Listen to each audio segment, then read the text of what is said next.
Welcome to today's edition of the show podcast.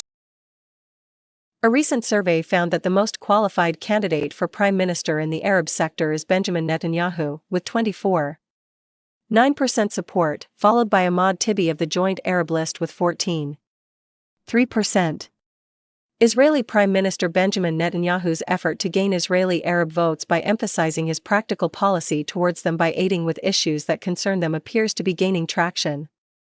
He has been seen in the media sitting with Bedouin sipping tea, visiting the Bedouin city of Rahat in the Negev and playing soccer on the beach with Arab children, all to court a new swath of voters. Mansour Abbas, the head of the United Arab List Party UAL, commonly known by its Hebrew acronym, RAM, the political branch of the southern branch of the Islamic movement, broke off from the Joint Arab List of parties after angering them for seeking to improve ties with Netanyahu and the government. Arik Rudnitsky of the Israel Democracy Institute and Tel Aviv University's Moshe Dayan Center told JNS that it appears that many in the Arab public do not believe that the Knesset can further their interests. But they do believe that the government is the real power broker, he said. Against the backdrop of the social and economic crisis following the coronavirus pandemic in the past year and increasing bloodshed due to rising criminal incidents in the Arab sector, quite a significant portion of the Arab voters will support Netanyahu, hoping that he will take care of their burning needs.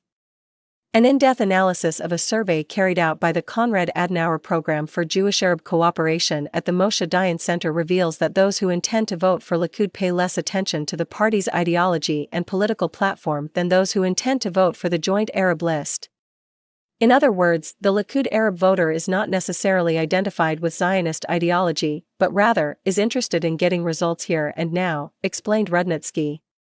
Surprisingly, according to the survey, the most qualified candidate for prime minister in the Arab sector is Netanyahu 24.9%, followed by Tal MK Ahmad Tibi 14.3%, and Joint Arab List head Ayman Odeh. It also found that half of the Arab voters 46% support an Arab party's participation in any government after the elections. And it discovered that the Joint Arab List, made up of the Hadash, Balad and Tal parties, would receive around 8 Knesset seats while Abbas Ram would barely make into the Knesset with the minimum 4 seats. A deeper reason at play for the breakup. Shaheen Sarsour, veteran Arab political observer and a former advisor to various Arab Knesset members, said that the Joint Arab List did not want the Ram to remain part of it, even though Abbas preferred to stay inside the Arab bloc. This was due to several factors, the major one being the other parties in the Joint Arab List were angry at Abbas for his outreach to Netanyahu, he said. I think there is a deeper reason at play as well for the breakup, which is that it became a war of egos between Abbas, Odeh, and the popular politician Ahmad Tibi. Odeh and Tibi were probably unhappy seeing Abbas in the spotlight and gaining all of the attention for his warming to Netanyahu, continued Sarsour. Ram, as part of the Islamic movement, has strong grassroots support, and Sarsour predicts that it will make it into the next Knesset, passing the electoral threshold. The Islamic movement has an extensive social network and can utilize it for political gain, similar to other Muslim Brotherhood groups. According to Sarsour, the position that Abbas took was, "We are fed up with always being angry and attacking the government.